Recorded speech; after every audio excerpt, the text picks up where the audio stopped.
मां वॾी मोहब्बत सां आजा कंदुसि अव्हां जे शर्फ आमद खां असीं थियासूं सभई सरहा असां जो थियूं दिलियूं शादा सभई आशिक़े रसूल भली आया असां जो थियूं दिलियूं शादा सभई इश्क़े रसूल वारा भली आया हिन वक्त महबूब करीम सल्लल्लाहु अलैहि वसल्लम जे शान में मनक़बत नाज़ शरीफ पढ़ण जे लाइ हिन गादी हिन दरगाह जे हिकड़े नौजवान साईं इरफान अली कुरैशी के त उहे अची हुजूर करीम सल्लल्लाहु अलैहि वसल्लम जे शान में अक़ीदत जो इज़हार कंदा साईं जी आमद खां नारे जो जवाब नारे तकबीर नारे रिसालत नारे तहकीक नारे हैदरी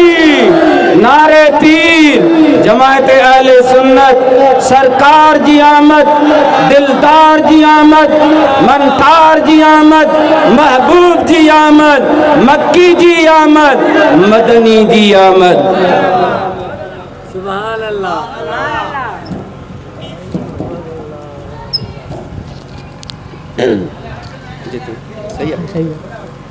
सल्लल्लाहु अलैहि या रसूलल्लाह वसल्लमु अलैका या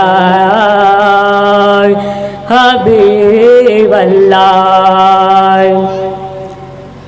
मायूस न थी दिल दर्द भरी का दिल मदीने हलंदासी मायूस न थी दिल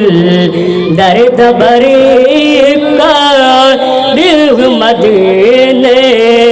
हलंदासी कॾहिं पंहिंजे ॾिसण जी वाग भरी का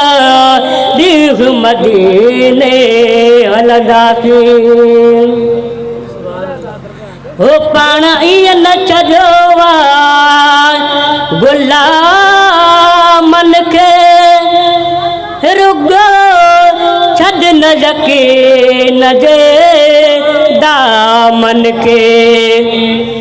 ओ पाण ईअं न छॾियो गुलामन खे रुॻो छॾ न यकीन जे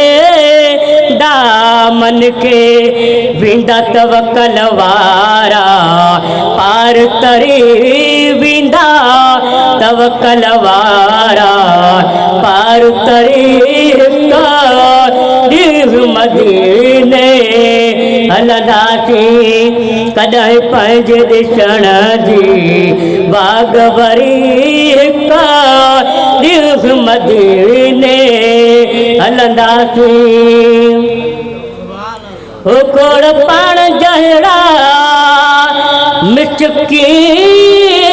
न हुया वॾी दौलत वारा की न हुया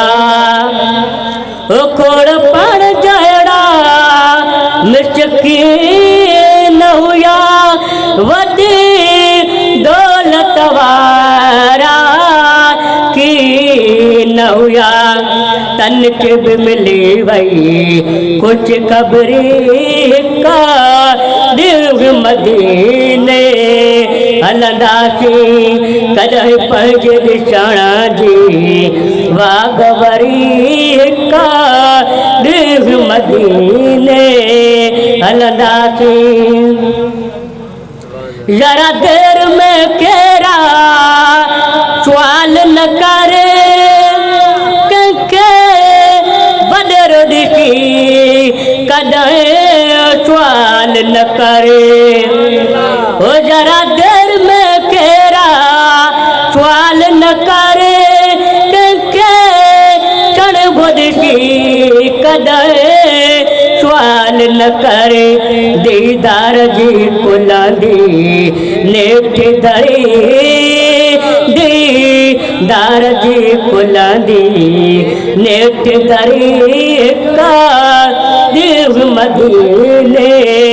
हलंदासीं कॾहिं पंहिंजे ॾिसण जी बाग भरीका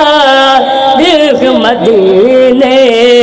हलंदासीं मायूस न थी दिल